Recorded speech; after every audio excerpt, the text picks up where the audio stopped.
Salve, salve, galera! Sejam muito bem-vindos a mais uma edição do ProTalks, programa em que a gente conversa aqui com várias personalidades do esportes. Bom, dessa vez, um pouco antes de a gente entrar ao nosso convidado do dia, queria só fazer uma chamada rápida, que é o nosso apoiador, né? Microcamp, que patrocina, né? Ajuda bastante a Gaming Culture esse ano, ajudou bastante, né, no caso. Ela é a primeira escola de informática do país, com mais de 43 anos no mercado, sempre acompanhando as transformações do mundo, inovando, investindo nas tendências tecnológicas, né? Além de informática, a Microcamp oferece cursos de hardware e robótica, games, inglês, e agora está com o Hit Combos, onde o aluno pode montar um combo com seus cursos favoritos por um preço especial. Desde o início da pandemia, a Microcamp oferece palestras online dos mais variados assuntos e incentiva também o desenvolvimento profissional de todo mundo. Então acessa aí, pessoal, as redes sociais da Microcamp e conheça mais, @Microcamp, Twitter, Instagram, acessa lá e vê se tem algum curso que você gosta, com certeza eles oferecem muitas coisas legais para todo mundo, tá certo? Bom, vamos lá então. Sem mais delongas, queria introduzir o nosso convidado aqui de hoje, ele que é um jogador de CS com, cara, uma carreira fantástica, uma carreira longa, inclusive. Chamar aqui, seja muito bem-vindo, Showtime, ao ProTalks. Boa tarde, né? Quase boa noite para você. Boa tarde, quase boa noite, como você falou. Já agradecendo a oportunidade já e vamos bater um papo legal hoje. Tá certo, cara, seja muito bem-vindo, muito obrigada por ter aceitado aí o nosso convite. Para começar, né, aqui a nossa conversa, eu costumo sempre trazer um pouquinho da sua introdução, né, ao mundo dos games, mundo dos jogos, até um pouco antes de você ter esse contato com o competitivo, né, eu queria saber como que foi essa sua introdução ao CS, né, se você pode contar um pouquinho disso pra gente. Então, CS, na verdade eu jogo desde criança, né? CS 1.6 nas Lan House, desde os meus 10 anos, 11 anos de idade eu já jogava, brincar, né, com os amigos aqui. Mas desde sempre eu sempre acompanhei o cenário competitivo. Mesmo lá atrás, via os caras jogarem, as lendas, né? Kogu, esses caras mais antigos. Então, tipo, eu sempre soube que tinha um cenário competitivo, mas eu jogava, nunca nem pensei em competir. Mas eu Uhum. jogava por gosto mesmo. Então, tipo, o CS tá no meu sangue, eu acho que desde pequeno. Então, faz muitos anos que eu jogo, desde criança, como eu falei.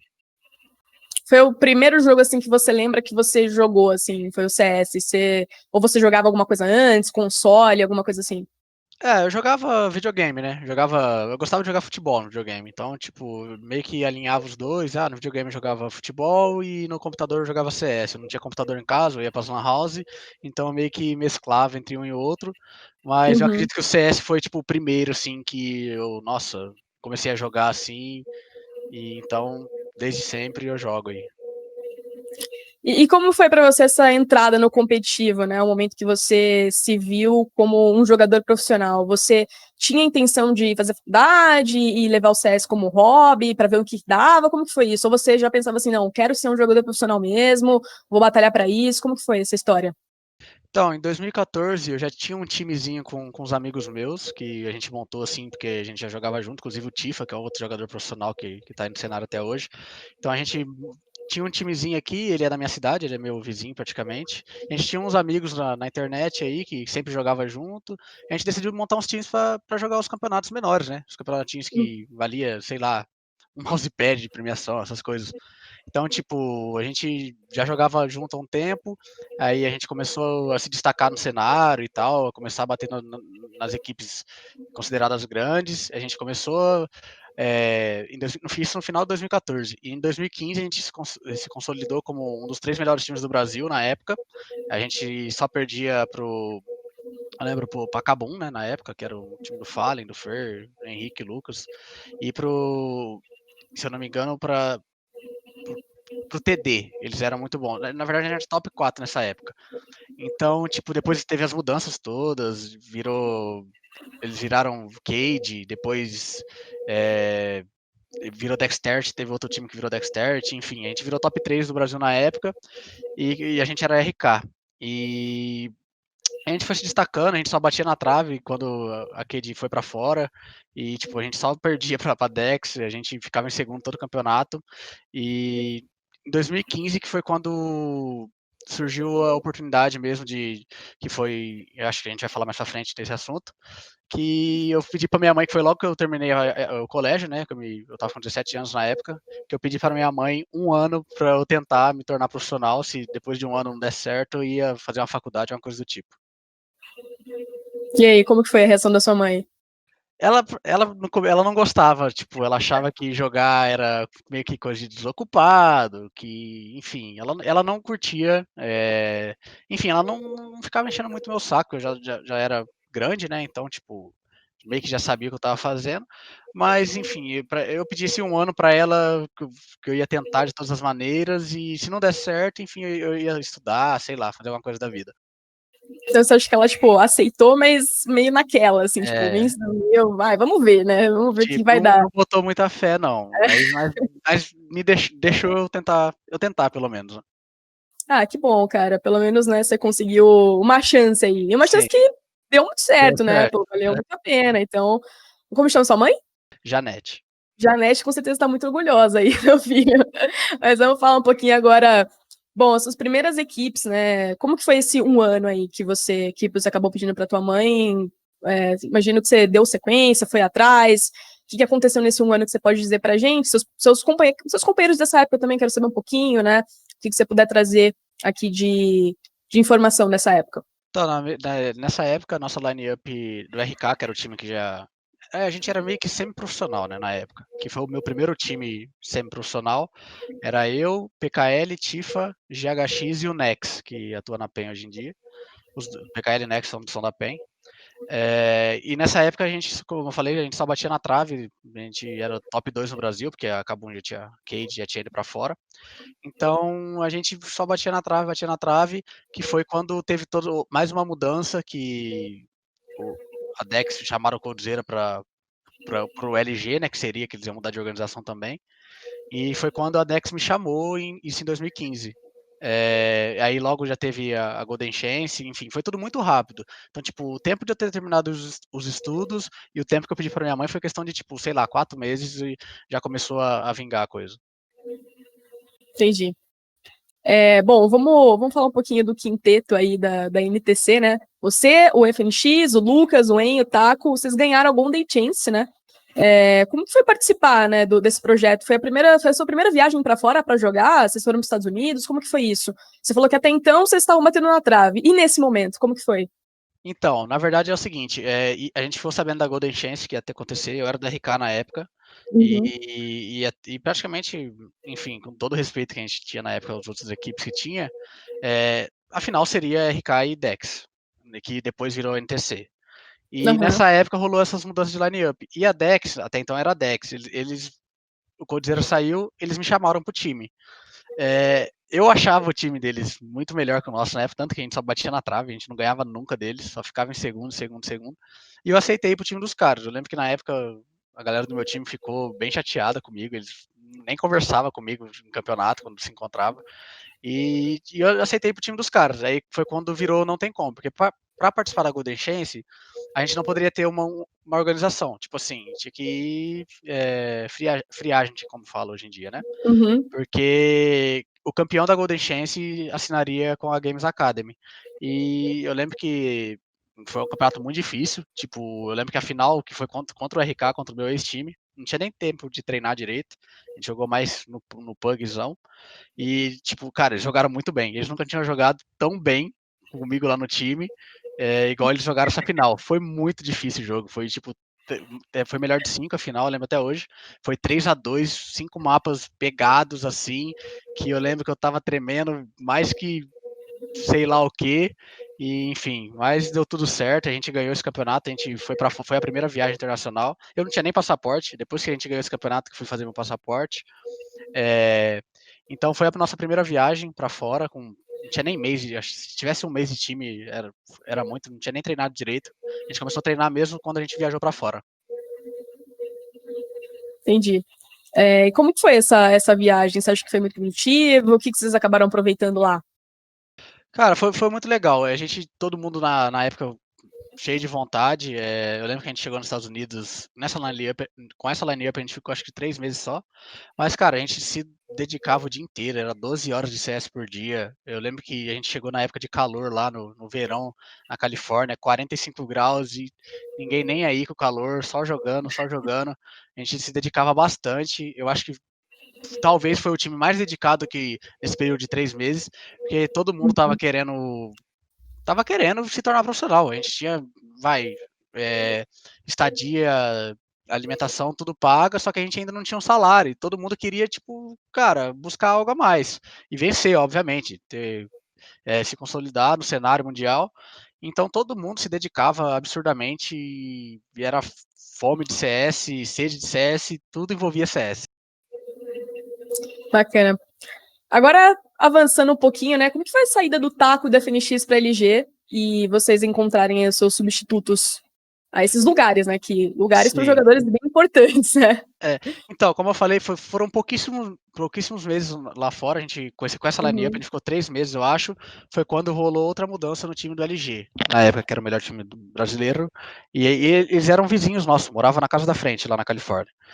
E o nosso time estava bem na época, a gente tinha conseguido alguns resultados expressivos, ganhado de umas equipes importantes, a gente jogou um campeonato, eu lembro, em LAN, o segundo campeonato de LAN que a gente jogou nos Estados Unidos, a gente bateu em umas equipes fortes, a gente tirou o mapa do Cloud9, enfim. Eu lembro que a gente estava bem, pelo pouco tempo de time, e foi quando o Fênix e o Taco e o Zelão também, né, que era o nosso coach, receberam proposta do LG, e, cara, obviamente eles aceitaram e, tipo, eu lembro que a gente ficou bem triste na época, mas não triste deles terem abandonado a gente, mas porque o nosso time tinha muito futuro pela frente, mas era óbvio que era uma proposta irrecusável, e isso deu um baque na gente, mas era no final da temporada já, e a gente ainda teria tempo de arrumar novos players para a próxima temporada. E aí, mas como que foi esse processo? Vocês acabaram encontrando quem?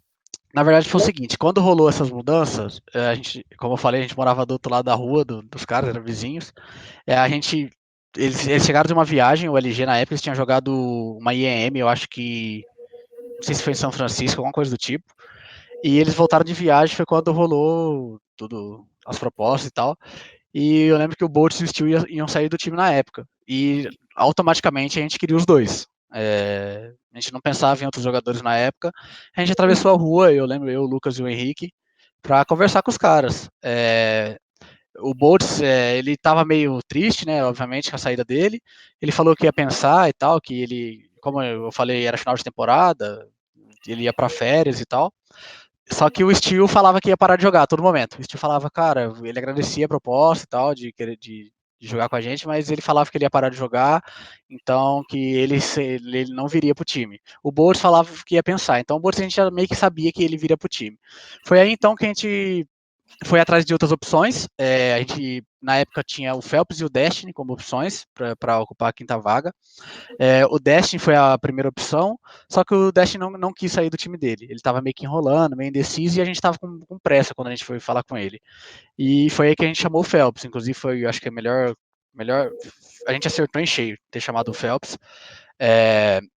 E ele não pensou duas vezes, cara. Ele não pensou duas vezes em vir pro time. Ele mostrou muita vontade.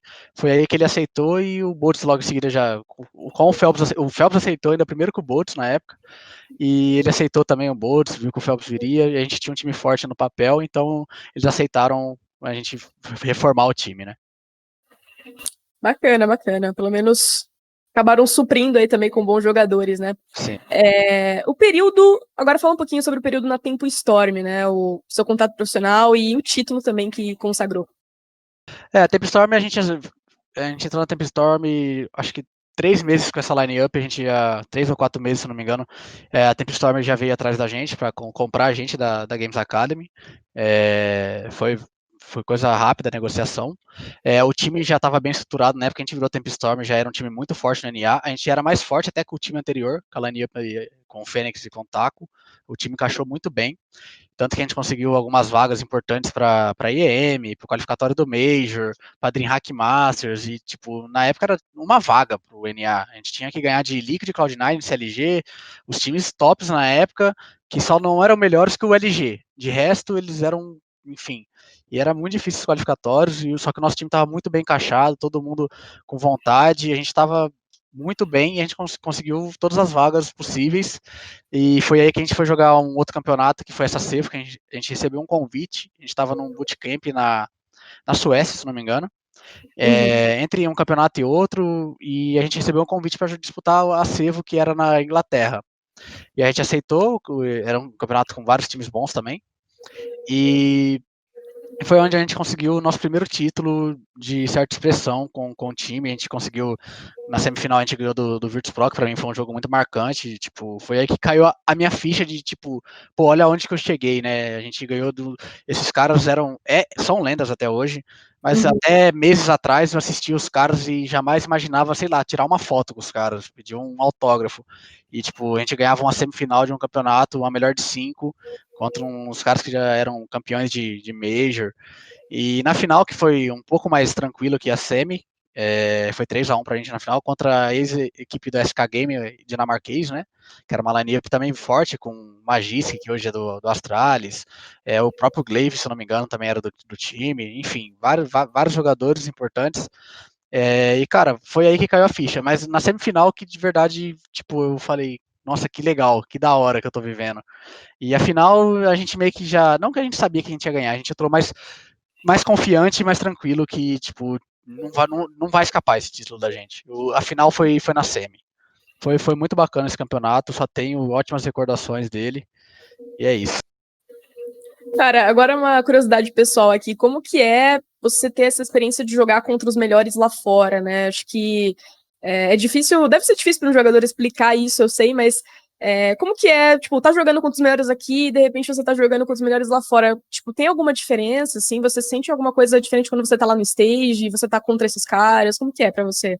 Ah, sem dúvida. O primeiro campeonato que a gente jogou, o primeiro campeonato grande de fato foi a EM Katowice, que pra mim foi o melhor campeonato que eu joguei até hoje, tipo, questão de estrutura, de público.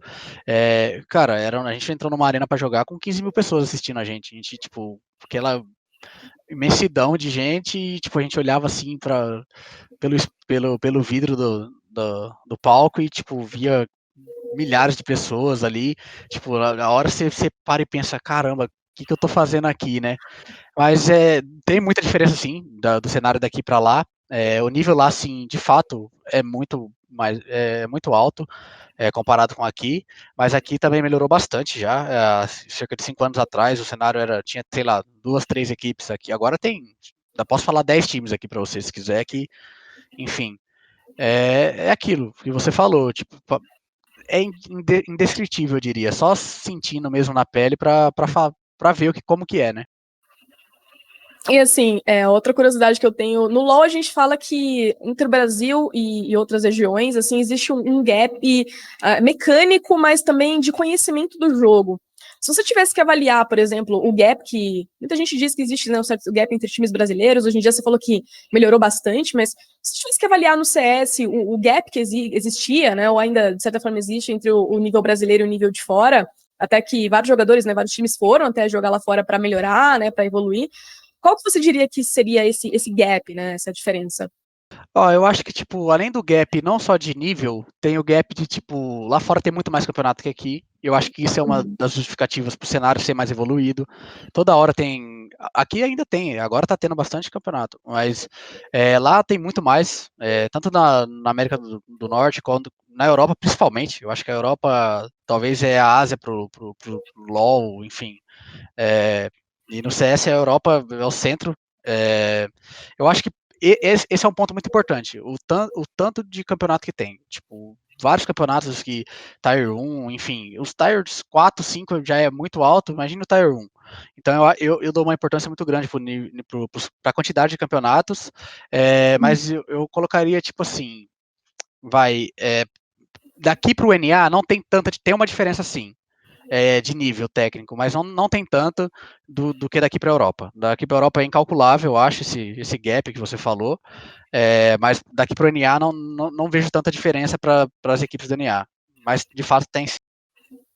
Mas você sente que essa questão técnica seria o quê? Os caras eles conhecem mais do CS estratégico, eles dão mais bala mesmo? O que Eu seria? acho que é o conjunto da obra. Eu acho que conhecimento também. Não que a gente não tenha acesso a conhecimento. A gente consegue. Vamos assistir aqui um Astralis e nave que rolou a final domingo. A gente consegue assistir o replay do jogo e, tipo, ó, que legal que os caras fizeram. A gente Uhum. consegue. Só que eu acho que, sinceramente, eu não sei explicar. Tá no sangue deles o CS. Os caras são ser mais inteligente, ter mais bala, mas não que o brasileiro não tenha, mas a gente só consegue adquirir isso de fato quando a gente está lá jogando contra eles e pegando tudo aquilo, o jeito de jogar.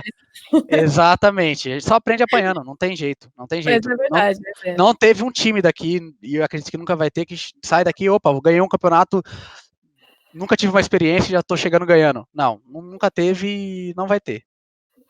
Você só melhora treinando contra os melhores, né? Sim, Senão o seu nível vai ficar sim, naquela, exato. né? Você só vai evoluir mesmo e tabelar com esse pessoal jogando contra eles. Esse é o grande ponto crucial, né? Sim. De fato.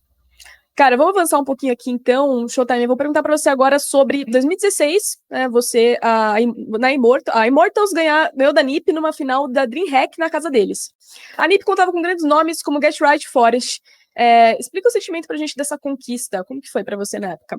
Eu acho que esse campeonato, ele é ainda mais que o campeonato da Sevo, ele teve um pouquinho mais, eu acho que de tipo. A gente ficou um pouco mais feliz do que esse da Sevo por causa que era o NiP. Não, com todo respeito ao VP, o VP também é outro time. Mas é porque eu, particularmente, eu sou fã do Forest, do Get, principalmente do Forest. Muito, muito fã. Os moleques do meu time também na época, o Lucas, o Henrique, ainda mais que eles jogavam 1.6. Tipo, Forest, Get Right é sinônimo de, sei lá, não sei nem explicar. Então, o nível de felicidade do nosso time foi um pouco maior, sim, do que o da Sevo, e também o campeonato era de fato o mais importante. Então, tipo, era um campeonato que a gente jogou mais tranquilo pela experiência que a gente já tinha disputado inúmeros campeonatos Tier 1 Mundial já, quando a gente ganhou esse campeonato, mas acho que a felicidade de ter ganhado o caneco lá na Suécia, calando, né, os suecos lá que fazem barulho também, então, tipo, enfim, eu lembro que tinha um grupo de brasileiros bem na frente, na primeira fila, assim, só eles com a bandeira do Brasil, tipo, gritando e tal. Mas eu acho que esse campeonato, eu só não diria que ele é mais importante que a Golden Chance, porque a Golden Chance foi onde começou tudo. Então, tipo, enfim, nível de felicidade, de satisfação, eu acho que esse talvez foi o maior campeonato. Cara, que bacana, deve ser realmente uma sensação inexplicável, né? Passar por experiências como essa. E são coisas que você também não esquece, né? Essa questão que você mencionou dos brasileiros lá, você chegou a conversar com alguém que estava lá? Sim. É que, na verdade, um dos brasileiros que estava lá era o Muka Muriçoca, né, o youtuber, e Uhum. ele estava lá na DreamHack para fazer. Era a DreamHack, né? O evento do DreamHack é como se fosse, sei lá, uma Brasil Games. Não sei. Essas feiras gamers que tem aqui no Brasil. Tipo uma Então, BGS. isso. É tipo a DreamHack é isso. Então, tipo, tem várias modalidades, vários campeonatos de vários outros jogos, e ele tava lá para cobrir esse evento. Então, tipo, ele que trocou uma ideia com a gente, ficou sabendo que tava tendo um time brasileiro disputando e tal. E, e tinha vários outros jogadores também, se eu não me engano, StarCraft, tava jogando lá, brasileiro, enfim, outras modalidades. E então, tipo, e tinha alguns poucos brasileiros que estavam lá por causa do evento, que moravam na cidade, sei lá. Então, tipo, era, sei lá, no máximo 10 pessoas, mas a gente trocou ideia com eles, sim, tipo, enfim, rolou aquela resenha de brasileiro, sim. Que legal, que legal. E, cara, bom, vamos partir aqui para uma polêmica agora, né? Porque bons programas também são feitos de polêmicas. Nesse mesmo ano ainda saiu aquela polêmica que eu lembro, inclusive, disso, acho que foi no Twitter, né? Que o Coldzera escreveu que você não saberia o básico do básico de CS e avaliou ter sido ruim jogar com você na mesma equipe. E foi algo que eu lembro que você respondeu também, né? Teve ali um mini bate-boca, né, no Twitter, mas como que você lidou com esse caso, cara? O que que isso significou pra você e como que você enxerga esse conflito hoje, assim? Como que é a sua relação com o Code, por exemplo? Na verdade, na época, tipo, eu nem fiquei sabendo disso no momento que foi postado, porque ele postou e acho que apagou, não lembro. Tipo, eu lembro que a gente tinha perdido um jogo bem difícil pro Renegades, foi 16-0. Tipo, ele devia ter ficado meio bravo, né? Sei lá. Não sei o que aconteceu. Tipo, pra mim ele não falou nada, ele simplesmente foi e postou lá. E eu só fiquei sabendo depois que a galera, sei lá, amigos, essas coisas, printou lá e me mandou, ó, você viu o que aconteceu e tal. Tipo, eu falei, não, como assim? E me mandaram. E eu lembro que a gente tinha perdido esse jogo, eu tava suprindo a ausência do Fer, então eu tava hospedado no quarto dele, né, na casa. Eu lembro que era uma casa muito grande. E, tipo, eu tava chateado de ter perdido o jogo e tal, eu subi pro quarto depois que a gente perdeu. E eu fiquei sabendo pelos meus amigos disso, entendeu? Tipo, na época eu fiquei bem chateado, eu lembro. Eu lembro que o Fer me mandou mensagem na época, tipo, se desculpando pelo Coldzera e falou pra eu aguentar firme e tal, que independente de tudo, ia passar e tal. É, na época eu fiquei chateado, mas enfim, eu meio que relevei. Eu só voltei a mexer nesse ponto, acho que se não me engano, ano passado, que foi quando ele deu uma entrevista pra Caju, eu acho, a namorada do BRTT, que ela tem um Ah, canal sei. ela tem um canal no YouTube, e ele tocou nesse assunto de novo, só que ele tocou de uma maneira errada, ele mentiu claramente, e nisso eu fiquei bem, Você lembra diria, o que ele disse no programa? cara, ele diz basicamente que eu fui pra lá, tipo, numa colônia de férias, que eu ficava jogando outros jogos, que eu só ficava jogando outros jogos, na verdade, e que eu não tava nem aí com nada, sendo que, na verdade, tipo, diversas vezes eu era o primeiro a acordar e ir pro computador e eu sabia onde eu tava no obviamente, período temporário, mas eu tava no melhor time do mundo na época e que, pô, eu tava lá pra aprender com os caras e eu Hum, já tava de malas prontas pro meu próximo time, já tava praticamente acertado, faltava detalhes, então eu estaria lá só pra agregar ao meu jogo. Então, tipo, eu tinha pé no chão, sabia onde eu tava, e jamais eu iria fazer isso. Tipo, o cara me deixou uma responsabilidade, beleza, temporária, mas, cara, eu tinha uma responsabilidade, eu tinha uma imagem a zelar. Então, tipo, eu não ia avacalhar onde eu tava, entendeu?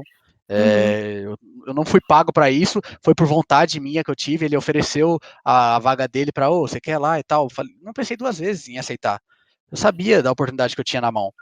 Então, o que eu fiquei bem, que eu diria, revoltado na época, que foi nessa segunda vez que teve essa polêmica. Acho que a segunda vez foi até maior do que a primeira, porque eu nunca tinha me pronunciado sobre o assunto antes. Eu só tinha ignorado e tal. E nessa época eu falei, cara, cansei, eu vou ter que me pronunciar, não é possível, eu só tô. Mais uma vez, não foi nem eu que toquei no assunto, foi ele que tocou nesse. uhum. Que mais uma vez eu fiquei sabendo por terceiros, e como a Caju tem um canal muito famoso no YouTube, então ela tem uma repercussão muito boa. E ainda mais tendo uma entrevista com ele, que era já duas vezes melhor jogador do mundo, o cara tem, enfim, eu tenho que me defender. Foi aí que eu me defendi nas redes sociais e teve a polêmica foi ainda maior, né? Porque eu me pronunciei dessa vez e você perguntou se eu tenho como é meu contato com ele. Eu não tenho contato com ele, eu nunca fui amigo dele, não tenho vontade de ser. Quando vejo ele, cumprimento normalmente, não vou ser ter falta de educação com ninguém. Cumprimento, sou educado, minha mãe me deu educação desde pequeno. Mas é isso. Eu só me pronunciei ano passado porque eu nunca tinha me pronunciado sobre o assunto e ele tinha voltado a mexer nesse assunto. Mas então vocês não têm nenhum tipo, nunca tiveram nenhum tipo de contato assim, fora essa ocasião. Não, eu conversei com ele antes desses episódios, eu tinha conversado com ele poucas vezes na época da Dex. Mas nada demais. Como eu tenho contato com diversos jogadores do cenário que eu não tenho amizade, mas tenho contato por eu sei que é jogador profissional e tal, tenho respeito pelo profissionalismo, mas tipo, nunca tive um contato nem um pouco próximo dele, não. Assim como eu tenho com outros jogadores que são mais próximos do cenário, sei lá, de tipo, vamos citar exemplos, da Boom eu tenho o Boltz. O Boltz é um cara que eu tenho contato quase todo dia, eu converso com ele, enfim, entre outros, mas ele era só respeito profissional que eu tinha por ele. Então tinha, no caso. Hoje em dia você. Não, Como que você avalia isso? eu como profissional, eu não tenho nem como falar nada dele. Ele é um ótimo profissional, Uhum. sempre foi um cara muito dedicado, tipo, todo time que ele jogar, eu acho que ele vai ser o cara mais dedicado do time. Ele é muito bom, sempre foi muito bom no que ele fez, não tem nem do que falar. Ele é um cara o cara foi duas vezes melhor do mundo, ganhou 2 Major. Eu não posso falar nada, mas como pessoa, eu já acho completamente diferente, né? Não posso, tem nada a falar sobre ele. Bom, é certo. Essa foi um grande evento, né? Vamos dizer assim, evento polêmico, né? Do cenário. Bom, mas depois disso você foi para a LG, né? Você ficou bastante tempo por lá, mesmo sem grandes conquistas. Queria que você falasse um pouquinho como que foi esse período para você, o que que você aprendeu, o que que você levou para a tua carreira, para tua vida nessa época. Cara, no LG, como eu falei pra você, eu tava já meio que acertado com o LG na época que eu tava completando pro SK na época, que eu tava, né, Uhum, que rolou essa polêmica e tudo. Então, tipo, eu já tava certo de ir pra lá pro LG, tinha basicamente 4 times na época do Brasil lá fora, se eu não me engano, era a própria Immortals, que eu tinha acabado de sair da equipe, que eu fui quicado, né, do time. O SK, que era o outro time, a Team One, se eu não me engano, já tava lá fora nessa época, e tinha o LG. E o LG me chamou na época pra ir pro time deles e tal. Eu conhecia já um pouco a galera. O PKL tava lá, eu já tinha jogado com ele na época do RK. O Iel também, que eu já conhecia pelo cenário. Tipo, eu jogava outro jogo com o Iel, eu conhecia ele já fazia um bom tempo. Era o Destiny, e eles também precisavam de um outro jogador que tava na época tava uma dúvida entre o Kagatex e o SHZ. Acabou sendo o SHZ virou o nosso quinto jogador. E no LG, eu passei 2 anos no LG, tipo, teve mudanças de line, depois do o SHZ e o Destiny saíram para entrar o Nex e o Shello, e o Apoca também, que já era o coach na época, ele saiu, ele quis voltar para o Brasil por opção dele, e a gente chamou inclusive o Felipe, que é o CEO da Imperial, para ser nosso coach na época. Então, tipo, teve diversas mudanças no LG, não só como de players, mas também tipo de capitão. Eu lembro que o PKL era na maior parte do tempo foi o capitão, depois virou o Yel, aí no finalzinho, quando o Shello e o Apoca saíram, logo um pouco antes de eu sair, entrou o Steel, e o Zac também. Então, teve diversas mudanças no time, de estilo de jogo. A gente não teve tantas conquistas assim, mas, cara, foi bem legal a época que eu passei no LG. Não tem nada do que reclamar dos times que eu passei, das line-ups, dos jogadores, não tem nada para falar. A gente teve nossos momentos de alegria, sim. Óbvio, não teve nada comparado aos títulos que eu tive na Immortals e no Tape Storm, mas, cara, a gente teve nossas conquistas que pra gente também foi tão gratificante quanto eu posso afirmar, quanto ter vencido um campeonato do NiP e tal. Que eu lembro que, tipo, a gente conquistou duas vagas com a line-up, que era o Shello e o Nex já. Eu, o Shello, o Nex, o PKL e o Iel. E o Apoca, nosso coach. Na última rodada, a gente conseguiu duas vagas importantíssimas, que era para as finais da ECS, que seria realizada em Cancún, e para as finais da ESL Pro League, que a gente foi muito bem até no campeonato, que foi na Dinamarca. E, cara, a sensação de ter conseguido era improvável. A gente precisava de 3 times ganharem lá e a gente ganhar de tal resultado para poder conquistar a vaga, e deu tudo certo. Então, tipo, era para ser, entendeu? E a sensação foi indescritível. Mas no LG, cara, de line-up, assim, de todos os jogadores que passaram por lá, foi bem massa a época. Não tem nada do que reclamar, não. Foi muito bacana. Essa questão que você citou, né, de mudança de line-up, você acha que isso. Quanto você acha que isso é impactante nesse. Pegando até um pouco do caso MBR aí, né, que trocaram várias vezes de jogador, tentaram e ficou naquela. Quanto que você acha que isso é impactante de fato? Porque, ao meu ver, assim, eu vejo um grande impacto nisso olhando de fora, né? Mas para você que tá lá dentro, já passou por coisa parecida, como que você vê esse tipo de coisa? Pro resultado, né, desempenho do time. Eu acho que é aquilo, nós jogadores estamos sujeitos a isso, a toda hora quase tá trocando de casa, tá trocando de time, porque eu acho que a paciência não tem paciência, não existe paciência. Então, tipo, não digo só entre nós, a gente se cobra, obviamente, mas tem cobrança de organização, tem cobrança de torcida, tem diversos fatores. Então, de fato, mudanças de line-up, tem vezes que vem para o bem, tem vezes que não. Então, não dá para saber, só mudando para saber. Então, é por isso que diversas vezes as equipes mudam, sei lá, 2, 3 jogadores em um período de 8 meses a um ano. É muita coisa, entendeu? É muita coisa, mas só quem tá dentro para saber o que realmente passa. E, tipo, às vezes não tá no nosso controle. Igual você citou o MBR aí. A última mudança agora deles, eu tava lá com eles no bootcamp. Não foi por vontade dos jogadores. Então, tipo, enfim, por mais que você às vezes queira, pô, galera, não tá dando certo, mas a gente vamos acreditar que uma hora vai, Mas às vezes não tá, a gente tá fora de. Não tá nas nossas mãos. E como que fica esse sentimento, né? Porque não é da vontade de vocês, mas é da vontade da organização, aí tem essa pressão, e como que vocês se sentem nesse momento? Porque é um cara que tá contigo, né? Que você acredita, você de repente gosta, tem uma relação boa, você acha que é legal, né? Acho que é bacana jogar com ele. Como que fica esse sentimento numa decisão assim, por exemplo, para você? Cara, eu particularmente, qualquer mudança que a gente vai fazer nos times que eu tô, cara, é bem. Principalmente se for fazer mudança com alguém que você já tá junto há bastante tempo. Então, tipo, é bem. Não é legal. É um sentimento, pelo menos pra mim, A não ser se alguém tenha sangue de barata. Eu não sou, não consigo ter. Eu, particularmente, fico bem chateado. Comigo, se mudar, eu também eu fico, mas eu entendo que faz parte. Mas igual eu falei, às vezes não tá nas nossas mãos a decisão. Eu já tive em organização que mudanças não estava ao nosso alcance, mas ou estava entre aspas, tem aquilo de pressão do CEO, enfim. É, mas é aquilo que eu falei, tipo, graças a Deus na Imperial não é assim, basicamente está nas mãos dos jogadores. E, enfim, eu acho que isso facilita muito porque para não acontecer episódios igual aconteceu com o BR, porque eles estavam com pouco tempo de line-up dessa última deles. Então, se os jogadores acreditavam, eu não acho que alguém tem que se meter. Tá certo, é. Eu também, assim, olhando de fora, eu tendo a concordar com você, porque me parece algo que mais às vezes atrapalha do que ajuda, né?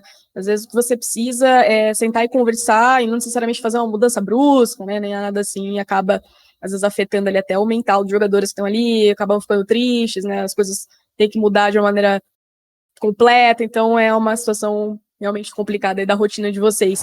Vamos para o segundo bloco, então, de perguntas. A gente preparou aqui agora, falando um pouco do retorno ao Brasil, né? Você que teve uma passagem extensa aí treinou lá fora, jogou lá fora, ganhou lá fora. Cara, como que foi depois de toda essa experiência, momentos fantásticos que você viveu na tua carreira? Como que foi voltar aqui para o Brasil? Quando você voltou, a sua primeira passagem foi pelo Santos, é isso? Isso, verdade. Quando eu voltei, eu tava com um propósito pessoal, na verdade, que eu tava. Já fazia um tempo que eu tinha essa vontade de fazer a cirurgia que eu fiz, né? A cirurgia bariátrica que eu fiz, que eu lembro que eu tava insatisfeito na época, eu era bem obeso. Então, enfim, eu já tava com esse propósito pessoal. A primeira coisa que eu iria fazer quando eu chegasse no Brasil era Uhum. isso, correr atrás e depois voltar a jogar. Logo que eu voltei, eu lembro que o CEO do Santos, veio atrás de mim, pediu para montar um time.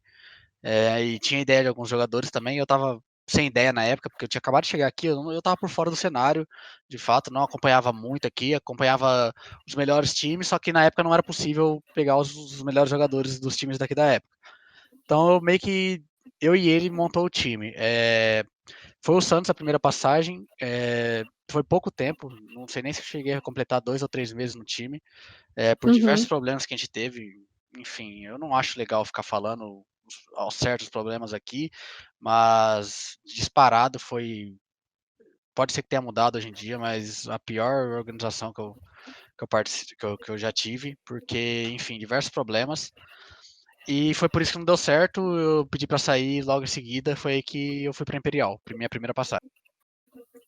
E tem uma pergunta aqui já um pouquinho talvez cavernosa, né? Mas por que saiu do Santos para ir para Imperial? Você tinha tido muito problema e acabou vendo uma outra solução aí que a Imperial te trouxe, uma proposta nova? O que aconteceu? O problema basicamente com o Santos era a gente não concordava com as coisas que aconteciam lá, tinha diversos problemas de prometer certa coisa e não acontecer, e enfim, tanto que a base do time do Santos a gente foi para Imperial. Na época era eu, o DZT, o Tifa e se eu não me, eu, DZT e o Tifa, a gente foi para Imperial. A base a gente se juntou com o ZQK e com o SHZ. Uhum. Então, tipo, ficou nítido que não tinha problema entre os jogadores, enfim, era mais problema com a organização que a gente tinha. Então, a Imperial, como eu já conheci o Felipe, que eu já tinha trabalhado com ele no LG, né? Como eu falei, já foi meu coach no LG. Então, eu já conhecia ele estava querendo entrar no cenário de CS, ele já tinha time de Crossfire, a Imperial era recém-formada, a organização. E, cara, ele só cumpriu com a palavra dele. Então, na época, a gente aceitou, foi bem rápida a negociação, não teve problemas, e é isso. Beleza, bom, falar um pouquinho agora sobre a importância do CBCS, né, para o cenário de CS nacional. Queria que você comentasse um pouquinho sobre isso. E também como que você avalia, né, hoje em dia o período do CS nacional. Você falou que melhorou bastante, né, do que era lá atrás. Aqui que você acredita, né, vamos dizer assim, essa evolução. Mas primeiro começa falando um pouquinho sobre a CBCS para a gente. Sobre BCS eu acho bem bacana no quesito de visibilidade que o campeonato dá, é transmitido na televisão. Então, tipo, minha família, basicamente consegue assistir, coisa que para eles ter que acessar a internet, que tipo, eu acho muito fácil ter que as plataformas que a gente tem digitais aí para acessar, mas para quem não tem costume, é muito mais fácil ligar a televisão, ó, tá passando aqui o jogo. Então, Uhum. desse lado é muito massa, tipo, ver depois do jogo lá, os familiares, ó, que legal, tava te assistindo, amigos, enfim. Então, eu acho que esse é o principal ponto do campeonato. Não só esse campeonato, mas como o cenário no geral ter formado ligas, como tem também o Clutch, enfim, outros Uhum. campeonatos. Eu acho bacana que isso profissionaliza o cenário, né? Tipo, você sabe que tem um calendário fixo no campeonato. Tipo, ó, a gente sabe que a gente vai ter compromisso com tal campeonato em tal período. Então, isso basicamente força as empresas terem que investir aqui, e é por isso que o cenário é bem mais evoluído hoje do que antigamente. Então como que você vê o nível brasileiro hoje? Você acha que subiu muito por conta disso? Ou você acha que também os jogadores que foram lá para fora voltaram, ficaram mais experientes, agregaram mais aos novos? Como que você vê essa questão? Eu acho que é um misto de tudo. Eu acho que pelo fato de ter se tornado profissional o cenário hoje em dia a gente pode falar que é um cenário profissional, porque eu lembro que na minha época, quando eu saí do país, é que não dá para conciliar, tipo, estudo e trabalho com CS, eu trabalho com CS, era um ou outro, por isso que eram poucos jogadores na época que se destacavam, porque tinham mais tempo, talvez a família tinha uma condição melhor, enfim. E hoje em dia o cara a gente consegue viver de CS, é o nosso trabalho hoje em dia. Não é, eu estudo isso, não. Ou você é profissional e seu trabalho Uhum. é CS, ou não dá, entendeu? No máximo você vai fazer, sei lá, um curso de inglês, você aprender inglês. Não dá pra você fazer uma faculdade e ter uma rotina de treino, de campeonato, até porque é meio imprevisível. Ah, vamos supor, ganhamos uma vaga aqui, a gente tem que viajar para a China mês que vem. Como é que a gente vai, ô, faculdade? Não dá, calma aí que eu vou viajar para a China. Não dá, né? Então, tipo, Uhum.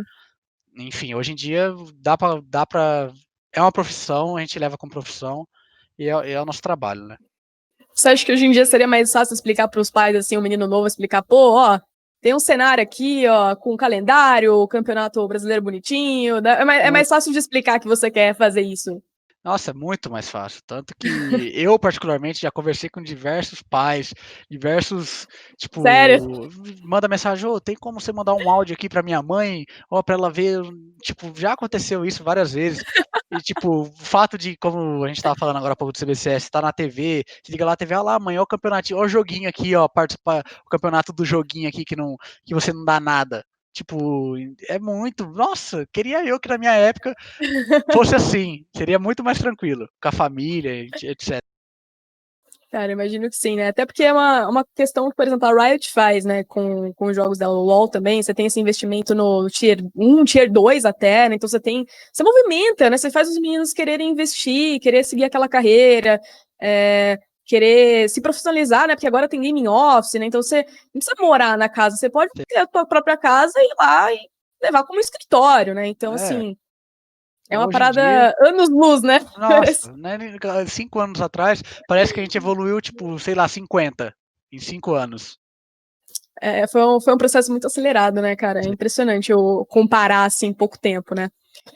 Cara, falar um pouquinho da conquista do título, né, do CBCS pela Imperial, que você teve recentemente. Como que foi essa conquista que vocês tiveram? Esse título do CBCS foi importante pra gente, porque eu, particularmente, o ZQK que a gente tá, e o Delboni, que o Delboni tá um pouquinho mais tempo com a gente, mas já faz um tempo, fazia um tempinho que a gente não tava ganhando nada. Então, tipo, é bom vencer. É qualquer coisa, nem que for para o ímpar é bom. Mas, enfim, o CBCS evoluiu bastante o nível. E então, tipo, a gente bateu, na minha opinião, a semifinal que foi meio que a final antecipada, mas enfim, que foi contra a equipe da Havan, que era uma equipe que já era uma pedra no nosso sapato, que nos outros campeonatos a gente não estava conseguindo ganhar deles. O jogo foi bem, inclusive, foi bem difícil. Então, tipo, ganhar é sempre bom e é aquilo. Dessa vez foi diferente por causa que é aquilo. Minha família estava assistindo na TV. Então, Hum, é muito. A sensação é muito boa mesmo. E esse campeonato serviu, sim, para dar um alívio, assim, principalmente para mim, pro ZQK, que a gente tá junto, sei lá, já faz 2 anos que a gente tá junto. E, tipo, a gente nunca ficou tanto tempo sem ter ganhado nada, né? Então, esse período aí, até ganhar o CBCS, foi bem duro. verdade, Querendo ou não, como você falou, ganhar é muito bom. Ganhar parece que tira um peso das costas também, né? Da cobrança que você coloca em você, do seu treino, sua equipe. Então, com certeza é muito bom. Cara, recentemente vocês fizeram também uma viagem, né? Foi um bootcamp, né, pra Sérvia. E teve muito problema. Vocês tiveram que fazer teste, teve resultado ruim, resultado bom. Conta um pouco pra gente como foi essa experiência, o que agregou, o que não foi legal. Conta um pouco melhor, né, pra gente poder entender o que aconteceu. Eu acho que o Bootcamp tinha tudo para ter sido muito bom. A estrutura de lá, de fato, estava muito boa, excelente. A Imperial procurou um lugar absurdo para a gente ficar. Era inclusive no mesmo lugar que o MBR estava ficando lá. A gente ficou, acho que cerca de uma semana com eles lá e trocando experiências também, enfim. Mas a gente não levou igual conforme eu acho que poderia ter levado. E isso impactou nos nossos resultados no Tribute to Major, no campeonato RMR que a gente jogou. E é aquilo, o treino reflete o que vai acontecer no campeonato. Então, se você não dá o gás necessário para vencer, você não vai vencer. Se tem alguém que tá dando 101%, você tá dando 90%, você vai perder para 101%. Hoje em dia o cenário é muito, muito equilibrado, entendeu? E tem as equipes que já são melhores. Se o cara já é melhor, o time tá em boa fase, e ele tá dando gás a mais que você, é óbvio que vai perder. É isso. Então, eu acho que a gente não aproveitou conforme deveria ter aproveitado e refletiu, sem dúvidas nenhuma, nos nossos resultados. Quando você diz não aproveitou como deveria ter aproveitado, você fala que teve algum problema ali na questão de jogo, ou vocês não conseguiram performar em treinos? Como que você avalia melhor essa frase?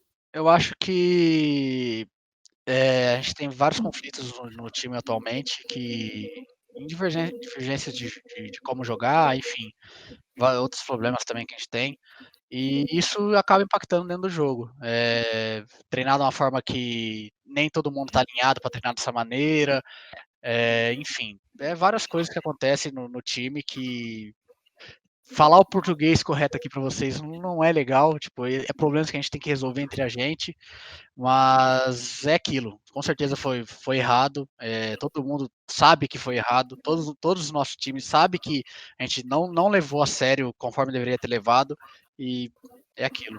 Deu no que deu. Aproveitando esse gancho, né? Recentemente a gente apanhou as derrotas, né, no Tribute Major de vocês, e a declaração que você fez no Twitter de que problemas de fora do jogo estavam impactando a performance dentro do servidor. Você acha que tem a ver com o que aconteceu na Sérvia ou são outros problemas? Eu acho que veio de lá. Veio de lá. Começou lá. Lá foi o início, exatamente. É aquilo, porque a galera fica sem. Tipo, eu achei, dando essa declaração, que eu acho que foi uma forma respeitosa até com os nossos companheiros de time. Eu tinha que dar uma resposta pra galera que, tipo, pô, como assim? Vocês fizeram o bootcamp, vocês ganharam do Dignitas lá, que era mais uma vez Forest Gert White e tal. E como é que vocês estão aqui só tomando e não ganha de ninguém? Tipo, a galera fica sem entender. E não quis usar como uma forma de desculpa. A gente tá perdendo. Não é que foi uma desculpa. Pode ser que a gente teria ter levado o máximo, dado o máximo, e mesmo assim perdido aqui. Pode ser. Mas eu não acho que isso teria acontecido da maneira que foi. Então, tipo, eu teria que dar uma justificativa à galera que torce pra gente, que, pô, vocês também estão acompanhando, estão sentindo a derrota igual a gente, então, tipo, não vou andar lá, galera, perdemos mais uma vez, não seria justo. Então, tipo, eu achei que eu deveria dar uma resposta pros meus fãs, pros fãs da Imperial, e falar, galera, tá rolando problema, que de fato tá rolando problema, e esse é um dos motivos, não tô falando que é o motivo que a gente tá perdendo, mas é um dos motivos que com certeza tá impactando no nosso jogo. Para você, esses problemas, essas questões que acabam acontecendo fora do jogo, enfim, que impactam, né, dentro do jogo, para você, como que é o processo de resolver isso? Assim, quero dizer, como que você lida com essas questões? São coisas que pesam, que é uma pressão que vem não só de você mesmo, mas vem de fora também? Como que está sendo esse momento agora em que você está vivenciando esses problemas para você? Eu particularmente, eu fico bem chateado com as coisas que acontecem, tipo, quando acontece, sei lá, de uma forma ou outra, desrespeitosa ou não, perder não é aquilo, já mistura junta com os resultados. e tipo, pô, a gente viajou, não sei o quê, pra treinar e tal, e só estamos perdendo. Óbvio que não é uma novidade, porque, enfim, como eu falei, no bootcamp não foi da forma que a gente, eu pelo menos, falando por mim, não vou dar nome a ninguém, mas enfim, que eu imaginava que seria. Então, influencia sim, psicologicamente, sem dúvidas. E isso que a gente tem acompanhamento psicológico, a gente tem a nossa psicóloga Luciana, que inclusive faz um trabalho incrível. Bacana. Sim, sim, a gente tem. Mas é aquilo, o jogo é muito cabeça, enfim, qualquer área de esporte, se você pegar alguém confiante, tá dando tudo certo, é muito mais difícil você ganhar de um time assim, ganhar de um jogador assim, do que um time que já tá com resultados ruins, tá fazendo da maneira errada, tá tendo problemas, então a coisa não vai. Justo. É algo realmente complicado de lidar, né? Uma situação que todo mundo passa também nessa carreira, né? Não é a primeira vez que você tá passando, com certeza. E eu acredito que não vai ser a última. Não vai ser a última, mas faz parte da vida, ofício, vamos dizer assim. Shutime, a gente já está se encaminhando para o final do programa agora. Eu queria falar um pouquinho rapidinho de futuro com você. O que você espera para o futuro agora? Qual que é o seu maior sonho atualmente? E o seu planejamento, né, de carreira com a Imperial agora. O que você espera dos meses que estão por vir ainda agora no 2020 ou do ano que vem? O que você espera que esteja por vir e você gostaria de mencionar aqui para nós?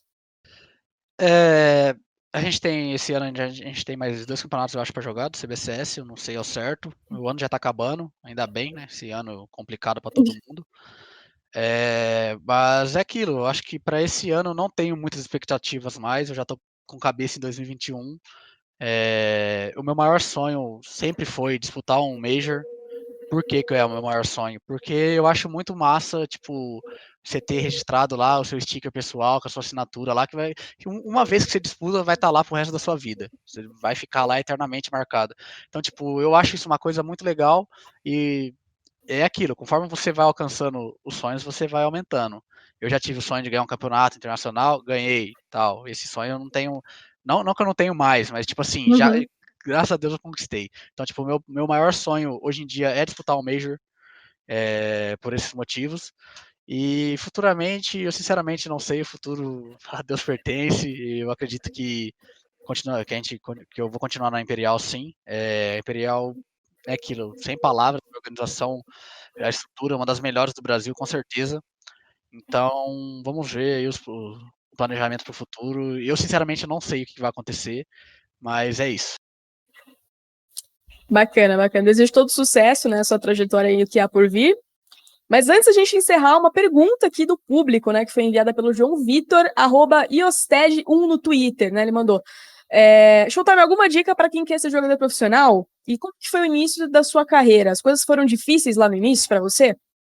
Cara, dica que eu dou é o seguinte, tenta formar, se você tem o sonho de se tornar pro player, assim como eu, cara, assim como a maioria dos jogadores que eu conheço, começa a jogar com amigos, tenta formar um grupo de amigos, não o cara, o meu vice, meu melhor amigo, não, sabe aquele pessoal que você joga toda vez, ô, tô sempre jogando com você, vamos montar um timinho aí para disputar uns campeonatinhos aí, tem diversas plataformas hoje em dia, na minha época não tinha, hoje em dia tá muito mais fácil, muito mais variedade para você, tem campeonatinho rolando toda semana, e todo jogador profissional Uhum, começa assim, você começa a se destacar assim, monta um time com a galera, forma um time de amigos aí, vai jogando que uma hora pode ser que dê certo. Não quer dizer que vai dar certo, mas cara, isso facilita muito, ainda mais que hoje em dia tem diversas plataformas aí que você pode pesquisar aí, que você vai achar.